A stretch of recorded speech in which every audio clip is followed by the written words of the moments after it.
Hello, magandang araw mula dito sa The Hague, sa Netherlands. Kasama ko ang asylum seeker. Kawawa na kayo. Wala na akong bayan. Kawawa naman ako. Buti na lang nandito si Marlic at papakainit ako. Pinakain na ako ng sapin-sapin. Yes, Kaya, ito lang ko siya kung hindi nagsapin-sapin. pupunta pa ako doon sa bayan at manlilimos dahil ako isang asylum seeker. No? Yes. Pero alam mo, Marlic, mag-ingat ang mga bangag. Dahil ang huli tayo nagkasama ng buwan ng Hulyo, nayanig ang mundo dahil nagkaroon ng pruweba na bangag ang mga bangag. Yes. Ano pasasabukin natin magkasama na naman tayo sa Amsterdam. Nung last time nayanig sila, kala nyo ha, wala kami ebidensya na pagod kayo ha. Hoy, ang sasabihin ko pa sa inyo, 3 verification meron kami. Kaya yung mga kasinungalingan na sinasabi ng mga ahente-ahente nyo na wala namang alam, wala po yan sinabi sa mga high-tech verification na ginawa ng mga Amerikano at iba pang mga lahi, no? 3 verification po yan. Yes. Kaya nga, mag-isip kayo ano na naman ang mangyayari sa inyong magkasama na naman ang Maharlika at si Spokes Harry, di ba? Correct. Mayanig na kayo dahil malapit nang matapos ang iyong mga panahon at ang mga Pilipino gising na sa katotohanan na kinakailangan ng tunay na pagbabago na imposible habang nandyan ang mga bangag. Di ba? Correct. Dahil ngayon talaga grabe yung Spokes, yung reaksyon ng ating mga taong bayan sa buong mundo. Imagine nyo yung hindi masyadong mapolitika, nagsilabasan sa kanilang mga bahay para talagang magprotesta at ipakita ang pagmamahal kay Pangulong Duterte at syempre sa bayan. Kasi alam mo, hindi lang si Duterte naging issue eh. Correct. Kung sinurrender nila sa dayuhan ang isang dating presidente para sa di umanong mga kasalanan na ginawa sa Pilipinas. Bakit? Tayo ba'y walang gumaganang hukuman? Tayo ba'y nasa ilalim pa ng mga kaputihan para kinakailangan na dayuhan na maghusga? So parang nagkaisang bayan, hindi lang dahil sa kulay politika. Kung ano man ang kulay mo, basta ikaw Pilipino, dapat magalit ka sa ginawa nila. Pinakidnap ang isang presidente at dinala sa isang dayuhang lugar na dapat hukom na Pilipino ang naghuhusga. Yes, kaya naman talagang ang mga Pilipino all over the world ay nandito sa the Netherlands. Kahapon talagang may mga nasalubong ako, Spokes, ano? Galing kami dun sa Tulips Garden from Ireland, and kanina sa aming kung saan kami nakastay, galing ng LA, shout out kay Ma'am Tina na nakasabay namin sa breakfast, and yung mga taga Germany talagang nakasabay din namin. Talagang sila ay kumikilos, talagang nagsispeak up day, kaya naman natatakot ang mga bangag ngayon, lalong nagbabangag. At ngayon, bispiras ng birthday ni Presidente Duterte. Anong gusto ni Presidente Duterte? Mag-speak out ang lahat. Huwag kayong matakot kahit kanino dyan. Sa NBI, sa kapulisan, huwag kayong matakot. Karapatan nating mag-speak out. At habang tayo tinatakot at sinusupil ang pananalita, lalo natin silang bingihin sa ating pagsisigaw hanggang wala na silang marinig dahil sira-sira na kanilang mga eardrum sa ating panawagan. Ayaw namin sa bangag. Ang sarap talaga pag asylum seeker ka na hindi ka na mahahabol. Net, no, hindi na ako mahahabol. Ngayon, bangag, o, di ba? Yes. No, actually, daldala ko yung kopya dyan. Daldala ko yung kopya ng what do you call it? Authentication. Authentication. Ay, nako, yan na po. Dahil yan, isa yan sa ebidensya na talagang bangag at ang dahilan bakit tayo pimperson. Alam mo, totoo yan. Ako may galing sa Kongreso eh. Oo. Kaya pwede ba magtigil-tigil na kayo dyan sa mga sinungaling nyo? Talagang, galit na galit sila sa akin dahil ako pinagbibintangan na akong source ng bangag video. Eh, ikaw naman talaga yun.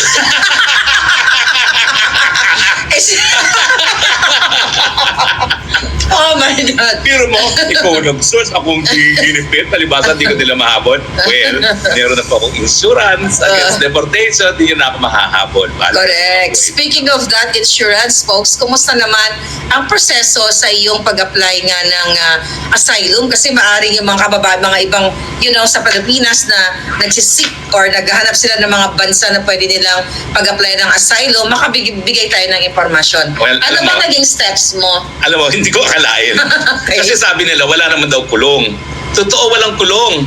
Kaya lang, pupunta ka dun sa lugar na 3 hours away from The Hague, tapos yung kanyang facility, walang bus, walang mapuntahan. Ang pinakamayapit na bayan ay 20 kilometers away. Kung ikay magta-taxi, 80 euros each way. At wala namang bus talaga. Ang supermarket, 45 minutes ang lakad. So in effect, hindi ka nga nakakulong, wala ka naman mapuntahan. Mabuti na lang ako'y rinescue ng ating mga kababayan, no? Mga super BFF natin, at kumuha ng Airbnb, at matapos na ako'y 3 araw na matulog dun sa asylum center na yon, yun nga, sinusundo, hinahatid ako, kumakain ng Filipino food, at nandun tayo Diba? sa Airbnb na tutulog. Pero alam mo, well, talaga may problema tayo sa Pilipinas dahil bagang presidente natin. No? Pero yung mga nandoon, 80% ng mga nandoon, at there are about 36,000 every year na asylum seekers sa Netherlands, galing sa Africa, nakasakay sa inflatable boats. Oh my God. At ako'y nahabag dun sa kwento na unang-una, minamit ako na mag-ina, nakasling yung kanyang anak na bata. Siya'y galing nga sa isang inflatable boat, nanggaling sila sa Greece, naglakad all the way sa Netherlands.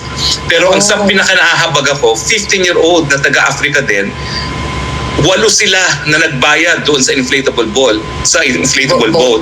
Namatay lahat ng pamilya niya. Nag-iisa na siya. So talagang awang-awa ako doon sa batang yun. Hinakap ko na lang ng hinakap, at yung pagkain ko sa araw na yun, binigay ko na sa kanya. At sinabi ko, I will get all my food. You can have all my food so you can collect it. No? Pero I guess it's God's way of telling me na miski ginigipit ako ng bangag na administrasyon, mas mabuti pa rin ang buhay natin dahil at least hindi tayo nalulunod sa dagat dahil gusto lang natin umiwas sa labanan, no? Sa mga bahay nila, no? Sa bayan nila.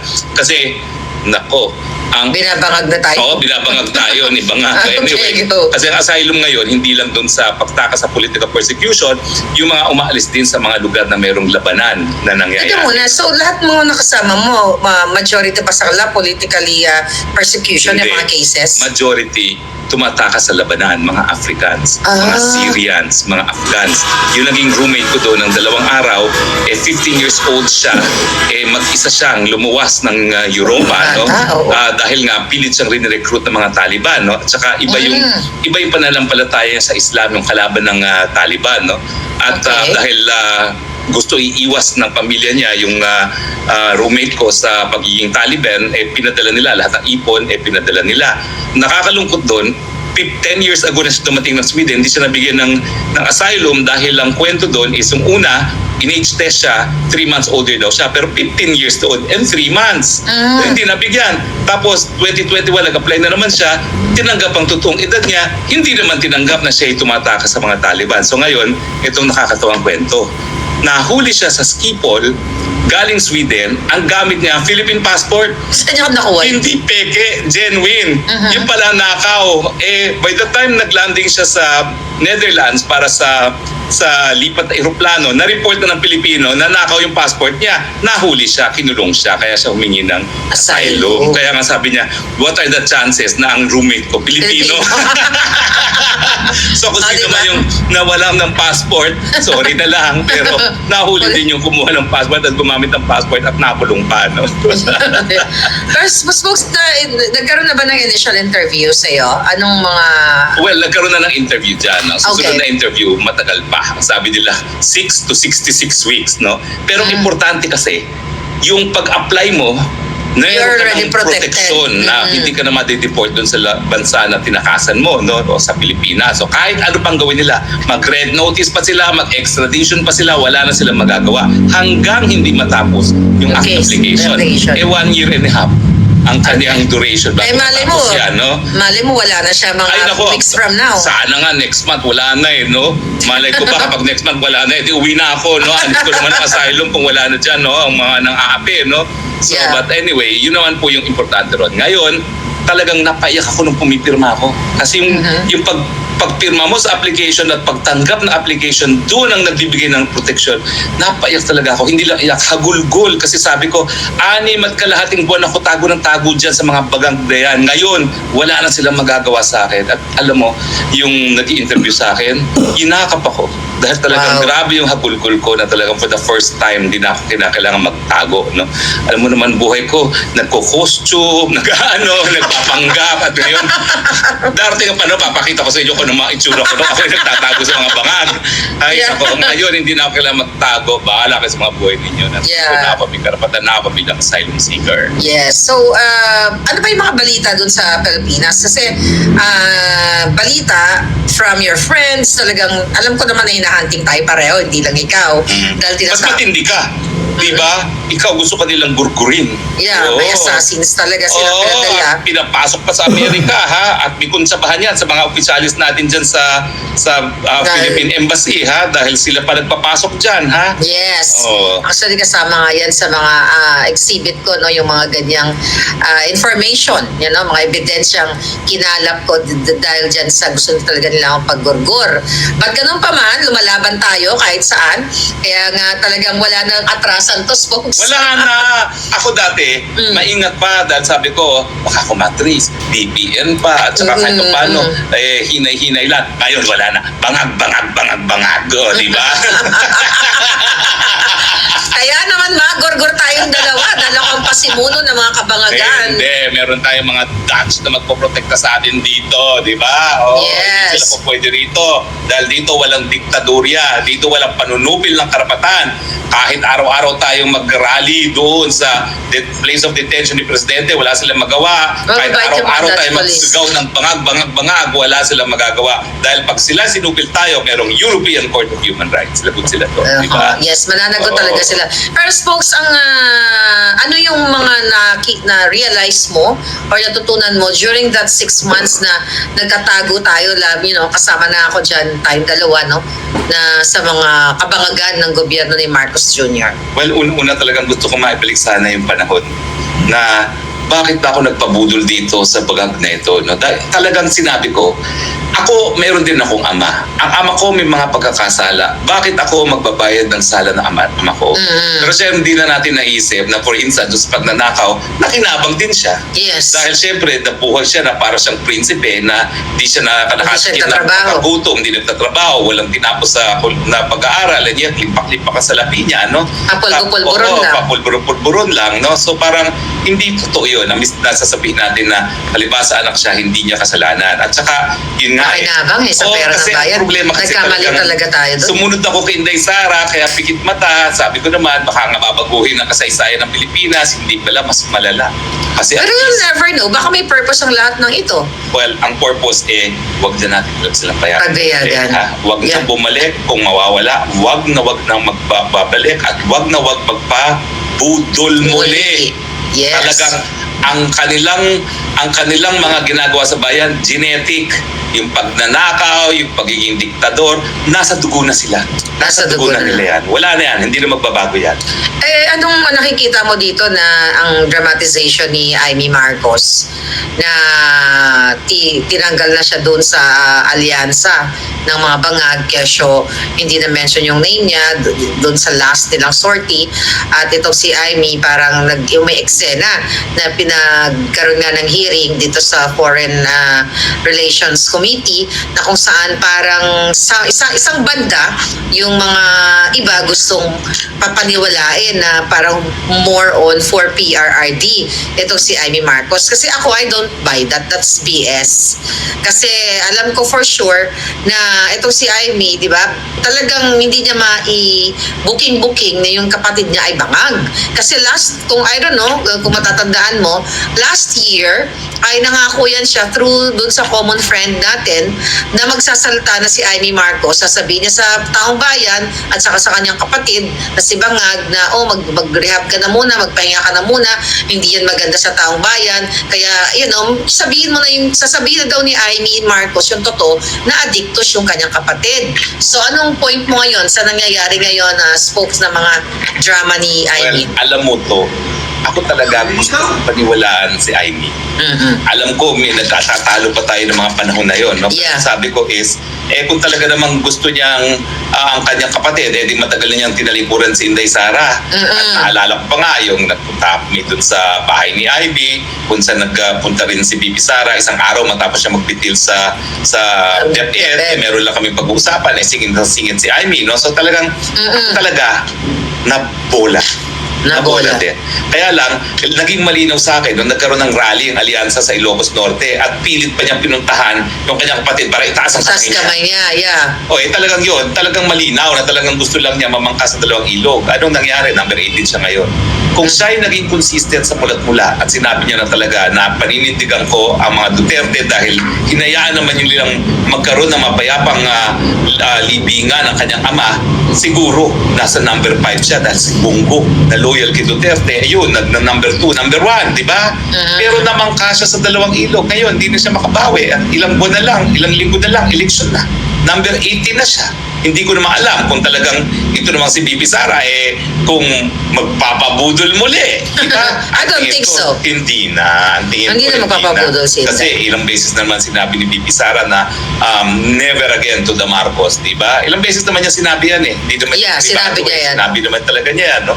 Pero sa akin, nangihinayang ako kay Ivy. Kasi ang feeling ko naman, may punto talaga na talagang may utang na loob kay Presidente Duterte kasi yung pinakiusap naman niya yung libing ng tatay niya, talaga namang siya yung tagalakad kay PRRD, no?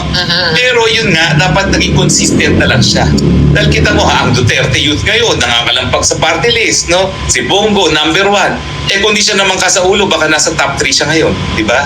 Namangka siya, ayun ang nangyari. Kaya talagang dapat hindi na magtiwala. Never again sa mga Marcos. Oo nga, diba? Tsaka, dahil nga sa mga pinagagawa ng Marcos ngayon, sino ba naman boboto pa sa Marcos, no? Ay nako, sabi ko nga sa iyo pati nga dyan sa congressional race, no, kung meron lang sanang tumakbo laban kay Sandro, baka matalo pa si Sandro sa Ilocos Norte mismo Yeah. Diba? Kasi kitang-kita naman ngayon kung ano yung ginagawa nila. Bago tayo dun sa birthday, no, na bisperas na ngayon nag-celebrate kami actually palangga, but tomorrow ang dami talagang for sure na mga ngayon pa lang nagbabiyahe na papunta dito. Ano mo, spokes, yung opinion mo dito sa ginagawa ng TRICOM sa patuloy na pagigipit sa ating mga kapwa critics or vloggers dyan sa Pilipinas? Ay, nakakalungkot po talaga yan. Dahil, ayaw ko sana magsalita rito dahil ako tumatay yung abogado nila sa Korte Suprema. Pero ulitin ko lang kung ano na sinabi ng Korte Suprema. Napaka-importante ng malayang pananalita sa demokrasya na ang ipinagbabawal ay hindi lang yung actual na panunupil. Yung kahit ano na maging dahilan para mag-alinlangan ng mamamayan na panindigan ang karapatan ng malayang pananalita, yan ang pinagbabawal. At alam naman natin kung anong plano talaga ng TRICOM na yan, no? Talagang ginagantihan sila dahil binabanatan sila ng mga vloggers at talagang nag-aantay lang sila ng pagkakataon para ipakulong. Yan ang katotohanan. Ngayon, minabasa ako na meron palang pinakulong na naman na isa na parang hindi natin alam Yung isang, yung mayor ng Bawan na aking kaibigan na kalaban ni Luistro kasi yung Bawan nasa distrito ni Luistro at matalik na kaibigan yon ng kalaban ni Luistro. Nagkaroon ng investigasyon, indefinite detention ang ginawa. Oh my God. Indefinitely, kaibigan ko yun kasi, diver kasi ako Kaya, although ang naging mayor doon yung asawa ni Luis Tro, no? Alam mo, sasabihin ko sa'yo dahil malapit sa akin yung asawa ni Luis Tro na yan, dahil ako nga yung diver, yung kongresista yan, ako pa ang nagturo sa kanya kung anong ginagawa ng mga kongresista. Yung kauna-unahang infrastructure project niya na malakihan, ako pa nagpapirma kay Tambaluslos. Kaya nga nasa ako sa nagagawa. Tumawag sa akin yung mayor na papahingi ng tawad. Anong sabi ko? I cannot accept that. I cannot accept that. Anong klaseng tao kayo na tinulungan ko kayo tapos unang-una kayo ng api sa akin? Anong klaseng tao kayo? So kayo dyan sa distrito ni Luistro, yan ba gusto niyo maging kongresista? Walang utang na loob? Talaga naman. Tapos ngayon, dahil hindi niya makuha yung mayor ng Bawan, pinakulong sa Kongreso. Yeah. Hindi natin nalalaman yan, pero pinakulong na yan dahil isa sa pinakamalaking munisipyo doon sa distrito ni Luistro, ang Bawan. At hindi niya namatay. At hindi niya kakampi, yung mayor na yon. Pero mayor, ako ha, matagal mo na akong kakampi. Yan, binobroadcast ko sa buong daigdig ko anong pakakampi na ginawa sa'yo. Si Dolor, si Mayor Dolor. Mayor Dolor, kaibigan kita. Ay, naku, nasa likod mo po ako. Talagang napakasama ng iyong kalaban. Hindi lumalaban ng patas. Pinakulong ka para hindi ka makampanya dun sa kalaban na si Luistro na si Abu. Kaya kayong mga nasa distrito ng Luistro, Abu tayo. Abu. At isuka ang Luistro. Walang kwentang tao po talaga yan. Kasi sabi dito, Bakit mo? Ako nagturo sa kanya. walang hiya, walang Kung utang paano maging kongresista, anong gagawin para sa mga proyekto niya. And yet, siya yung unang-unang nagwalang niya sa akin. ay traitor nga. Manang Traidor, tapos ngayon, itong si Dolor, pinakulong pa. Di umano dahil daw sa korupsyon. Ay, bakit hindi nyo kasuhan? Yeah, pwede nyo Oo, kasuhan. kapag napatunayan, ang korte dapat magpulong. Pero dahil nga eleksyon, ang kanilang pakay ay hindi makampanya itong si Mayor Dolor. Kaya pinararating ko po kay Mayor Dolor, ha, nasa likod nyo ako. At ang mga botante dyan sa distrito na kung saan kabahagi ang Bawan, wag na wag niyo pong iboboto ang mga ingrato, ang mga traidor, at ang mga takot sa taong bayan, sa mandato ng taong bayan na dinadala sa pangangapi para sila ay manalo. Yeah, kasi wala naman siyang kaso na na-charge siya or whatever. Wala, parang ako lang din yan. Siya, parang ikaw. Parang ako lang din yan dahil talagang gusto nilang patahimikin ako. Dahil hindi lang umattend sa Senate hearing, ay sa House hearing. Oo. Tama? So it's the Oo. same pattern kay Cardinal Grijaldo, sa mga vloggers. At saka alam mo, nagpanggap pa sila. Kunwari, hindi daw si Luis nag-sponsor ng resolution. Mali po yan eh. Kasi ako naging kongresista. Walang resolution na dapat i-file tungkol sa isang lokal na congressional district na hindi ang nag-file ay yung congressman ng distrito na yun. Natural. Respetuhan lang yan. So talagang konsyaba na i-file yung resolution na yan para ipakulong si Mayor Dolor, no? Kaya nga sinasabi ko doon sa aking mga kakampi, puntahan si Mayor Dolor at sabihin na nasa likod niya tayo. At siyempre po, nakikiusap ako, iboto niyo po si Rani Abu at wag na wag ang mga traidor. Traidor. Yeah, so the same pattern talaga, the same style ang ginagawa sa atin, no? Uhulihin ang kalaban. Ganon din yung gusto nilang gawin sa mga vloggers. Mga vloggers kay SAS, di ba? Nakakasuhan. At ako, kasi gusto nilang ma-take down yung mga Facebook pages natin, spokes eh. Yan yung nakikita during the election season. Kaya yan talagang inaay ng mga bangag para mawala nga tayo dahil syempre mas namamayagpag no ang mga anti-bangag o anti-bangag critics or mga vloggers. Kaya naman gusto tayong patahimikin lahat, gusto lahat tayong gurgurin. Lalo na ngayon, di ba? Ngayon, ang dami-dami mga Pilipino talagang nagsisisigaw na sinusuportahan ng Pilipinas at ang Pangulong Duterte, katulad nga dito sa The Hague. At bukas, ang laki-laki ng mangyayari mga selebrasyon. Happy birthday. Happy birthday kay Pangulong Duterte, although it's not happy dahil pinakidnap siya, but happy na rin dahil ang mga tao talagang nag-effort, nagpamasahe, gumastos all over the world to, hindi lang sa the Netherlands. Kaya naman, ngayong bisperas pa lang, nagka-travel na talaga ang ating mga kababayan sa iba't ibang bahagi ng mundo. So ikaw, Spokes, matagal ka na rin naman sa politika, ano? Ano itong nakikita mong magiging impact sa taong bayan, sa mundo, yung mga effort ng ating mga kababayan na talagang they spend their time and money just to show support to our former President Rodrigo Duterte and the Philippines? Well, ako, yung mga member ng TRICOM, ng WADCOM, magpakalasing na po kayo sa kapangyarihan dahil tapos na ang inyong mga karera sa politika.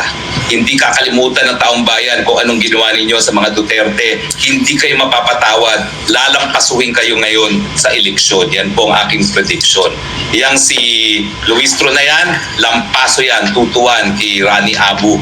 Dahil talaga naman pong nanalo lang man yan dahil lang tumakbo dun sa distritong yon, yung anak ni Rani Abu, no, na 3-term yan. Kaya ginagawa lahat ng paraan para mawalan ng boto si Rani Abu sa pamamagitan ng pag-aresto at pagkulong doon sa pinakamalaking munisipyo dyan sa distrito nila. No? Pero ngayon naman po, bago na ang daigdig, yung mga iba na nananahimik, nagsasalita na, yung mga meron lang, nakikisapi na sa pagtipon-tipon, no? Sabi ko nga, dapat bayaran tayo ng Netherlands dahil naging tourism promotion ng mga Pilipino. Dapat gawa ng rebulto si Presidente Duterte dahil sa kanya tumaas ang turismo. Baka mamaya mas marami pang mga turista magpunta ngayon mga Pilipino dito sa Netherlands kaysa sa Paris. Dati pinakamalalaking turista, Paris, London. Ngayon, lumalaban ang Netherlands dahil lahat ng Pilipino, maski hindi nila nakikita personal sa Presidente, makarating man lang doon sa lugar kung saan siya nakatitire, alam nila na pag nandun sila, nararamdaman ng Presidente natin ang kanilang suporta at maraming po talaga salamat sa inyong suporta. Yes. Spokes, ako sa nakikita ko kay Vice President Sara, hindi siya talaga power hungry, no? Katulad ng mga bangag dahil kung babalikan nga natin ang 2022 election, mas malakas siya, di ba? Pwede siya talaga magpresidente, pero pinagbigyan niya ang Marcos Bangag, which is nabudol nga tayong lahat. So let's say for example, itong mga pagtitipon ng mga taong bayan sa buong mundo, buong Pilipinas, dahil sinda hindi naman nananawagan na talagang mag-aklas o mag-alsa yung mga tao para palitan ang presidente, although nananawagan ang taong bayan na mag-resign si Bangag. So let's say for example, talagang talagang nagbunga ito at si Vice President Sara ay ayaw niyang maging presidente. Kunwari lang, sino ang pwede? Well, unang-una, lilinawin natin ha. Hindi nagtatawag ng ganyang revolusyon ang PP. Kasi alam naman yan na bilang isang Pilipino, kahit pa paano, kinakailangan bigyan natin ng kahalagahan natin sa saligang batas. Okay. Pero kung talagang ang taong bayan maghusga na sipain ng mga bangag, walang magagawa. Kinakailangan gawin niya ang kanyang katungkulan bilang isang vice-presidente. At siya talaga ang magsasucceed as president. Sa tingin ko po, hindi para tanggihan ni VP Sara ang paghamon kung mangyari yan. Kasi yan talagang trabaho ng Vice Presidente. Kapag wala ng Presidente, siya magsasucceed para walang power vacuum. So ayaw ko mag-speculate na mangyayari yun na kapag nawala ang isang Presidente dahil nasisante ng taong bayan at legal naman yan, gawa na natin 2 beses, na hindi tatanggapin ni Inday Sara ang paghamon. Tingin ko tatanggapin niya dahil abogado naman yan. Obligasyon niya yan. Yeah. Pero hindi kunwari lang. Kunwari lang. Ayaw niya. Kunyari talagang, mag-rest na ako, focus na ako sa family ko. So, ano ang pwede? Ang possible lang, yan legally. Ay, kapag hindi tinanggap yan ni VP Sara, meron tayong order of succession. Pagkatapos ng Vice President, nandyan ang Senate President. Pagkatapos ng Senate President, nandyan ang House Speaker. Let's say mga military. Well, ang military, depende naman po yan kasi alam nyo, sa saligang batas natin, ginawa natin protektor ng taong bayan ang military, no? Nung minsan nga, nabaliwala ang saligang batas dahil nag-alsa rin ng military na binigyan proteksyon ng taong bayan, no? So, sa akin, wag sana mangyari, no? Pero meron na tayong mga president, okay? Kung hindi tatanggapin ni VP Sara yan, baka militar mismo ang mag-rule. Wag naman sana mangyari yun, no? Dahil meron na constitutional successor. Dahil kaya nga, naghalal tayo ng Vice President para hindi mangyari yun na walang mandato ng taong bayan ang mamupuno. Now po tayo ha. Sorry, yung mga gusto magkabol ng incitement to sedition, hindi namin sinabi yun.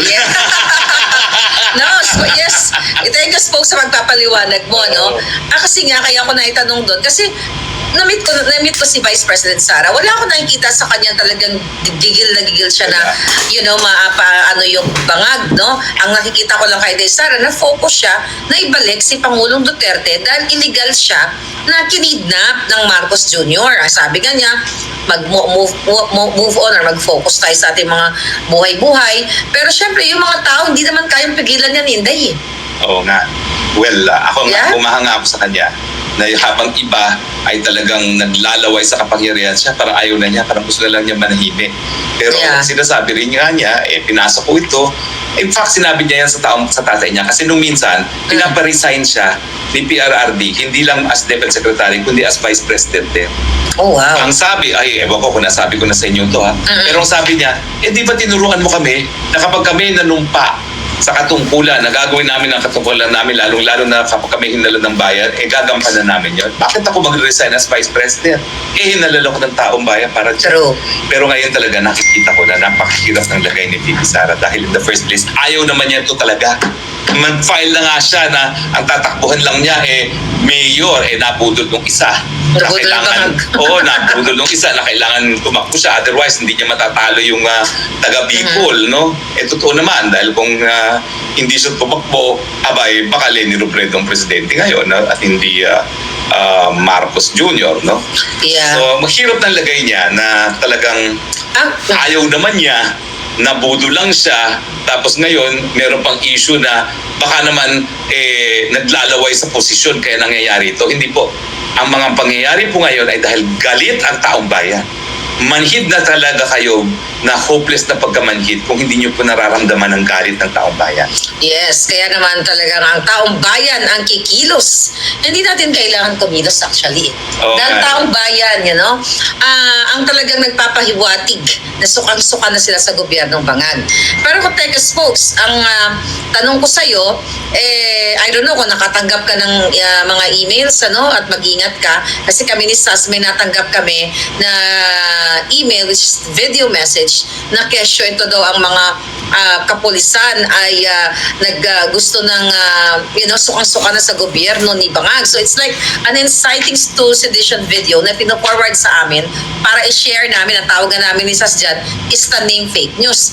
Ikaw ba, pag ikaw ay kung talagang ikaw ay matapang na tao na may panindigan para sa bayan, magpo-cover ka ba ng mukha? Correct. At sabihin mong At saka bakit ka dakdak ng dakdak? Kung gusto mong mag-revolusyon, di ba lumabas revolusyon ka? Bakit siya magpapasa ka isa sa kay Marley? Bakit papabroadcast mo pa sa Buljatan? Hello, masyado ka namang publicity hungry. I know, kaya mag-ingat kayo mga Walang palangga. exciting to sedition dyan. Sinasabi nga namin, uloy, pinupunan nyo kami dahil gusto nyo i-broadcast namin para matimanda kami ng exciting sedition. Sorry, alam namin ng batas. Yes, tsaka sinasabi kasi ni NBI Director Santiago na hinahanda na nila, nagbi-build na sila ng mga cases laban sa atin at sa mga vloggers. So ano naman yung nakikita mong message sa taong bayan na ultimong mga kritiko, ordinary citizen, ordinary Filipinos from all over the world na talagang hahantingin ng gobyerno ni Bangag, mag-post-post lang tayo? Alam niyo po, kapag alam na ng gobyerno na talagang nawala na ang suporta ng taong bayan, wala na silang gagawin kundi gagamitin ng dahas at pananakot. So habang nananakot po sila, yan ay pruweba na alam nila na wala na silang suporta ng taong bayan. So patuloy lang po tayo. Shout out day para sa birthday ni PRRD. At pingihin natin sila sa ating shout out day. Let us paint the world green. Yes. Green is the color of the day. Yes, actually may mga dumating tayong mga bisita ngayon mula sa ngayon kapapasok lang Ireland, Belgium at kung saan-saan pa. Isa tayong paboritong bisita na kakarating. Pero mamaya yun, mamaya. Surprise natin yun. Mamaya magbablog ulit tayo. Manginig ang mga bangag sa ating bisita ngayong gabi. Oo. Correct. So, alas 6 na pala, no? So, sabi natin 6:30 yung press con natin. But anyway, folks, ano yung ini-expect mong mangyayari bukas sa karawan ni Pangulong Duterte, not only in The Hague, but to the whole wide world? Alam mo, sa buong mundo, magtitipon-tipon ng taong bayan. Magtitipon-tipon sila dahil pagdiriwang ang karawan, magtitipon-tipon sila dahil sila ay Pilipino na naninindigan na mali ang kidnapping, mali ang pagsusurrender ng isang Pilipino sa mga dayuhan, mali na pinagbibintangan ang pinakamamahal na presidente ng Pilipinas sa kasaysayan natin. Yeah. Message mo sa naghahunting sa'yo? Come and get me. Come and get us. Grabe, talagang mga kababayan, nakakatuwa, no? Sabihin nyo na ako anong flight nyo, sunday ko pa kayo sa airport. Susunod kayo ni Spokes. Susunodin namin kayo. Oo nga. Oo. At saka, hello, you're looking for us. We're here. We're here. Magkape-kape pa tayo, di ba? So, anyway, Spokes talagang sabi ko nga, itong laban natin, very historical ito eh. Dahil parang after nung Marcos Sr., although yung mga dilawan na talagang inaapi din, yun ang mga kritiko. Pero ito, worst talaga tong Marcos Pangag eh. Parang naging, kung ang Marcos Sr., ikaw, mas bagets ka ng, mas bagets ako ng konti sa'yo. Oo nga. So, ano ba yung Dati ako palagi pinakabata, ngayon ang babata ni Rihas. So, anong difference ng senior at saka junior? Well, may Marcos. pinag-aralan yung senior. Yeah, may pinag-aralan yung senior. Walang issue yung senior. Ito Ay, talaga, nako. bangag talaga, no? So, yes, ayun lang muna yung mga update natin. Spokes, may sasabihin ka pa ba sa ating mga palangga? Well, alam niyo po, napakahirap ng aking naging buhay nitong nakalipas na 6 at kalahating taon. Nagpapasalamat po ako sa lahat ng mga nagbigay ng suporta at dun sa mga nag-aalinlangan pa kung magsasalita. Alam niyo po, may Panginoon nagbibigay proteksyon dun sa mga nasa tamang landas. So manindigan lang po tayo, ipaglaban lang po natin ang bayan dahil kung hindi po tayo paglalaban ng bayan Pilipinas, hindi po yan gagawin ng dayuhan para sa atin. Yes, kaya naman antabay lang po kayo dahil ang oras actually dito is alas 6 na ng gabi. Yung mga pumupunta dito sa The Hague, particularly sa ICC, ang mga tao doon kasi come and go. You guys are welcome na maging part nitong history na ito na talagang magpakita ng suporta. Yung iba nagdadasal, pwede rin kayong kumanta, basta wag lang sobrang lakas, wag lang tayo nakaistorbo sa komunidad. At everyday may mga pumupunta din mga palangga natin doon, nandun yung mga vloggers at kung sino-sino pang mga ka-alyansa natin para sa bayan. At paalala ko lang, Spoke, kasi yung mga reporters at yung mga may mga pumupuntang bangagan mga dilawan doon sa ICC. Paalala ko lang na wag nyo silang parang i-provoke or something kasi yun yung gusto nila para makakuha sila ng grounds para ibato sa atin or maybe they will report us as Pangulong Duterte's supporter, right? What do you think about that? Kasi parang minsan may mga ganong commotion. Well, alam nyo, ayaw ni Presidente Duterte na gawin natin yan. Yeah. Alam mo, nung siya'y presidente, hindi niya pina-impeach. Pinagbawalan niya impeachment ni Lenny. Diba? Sinabi niya, kalokohan yan. Why will impeach her? Pabayaan niyo siya dyan, okay?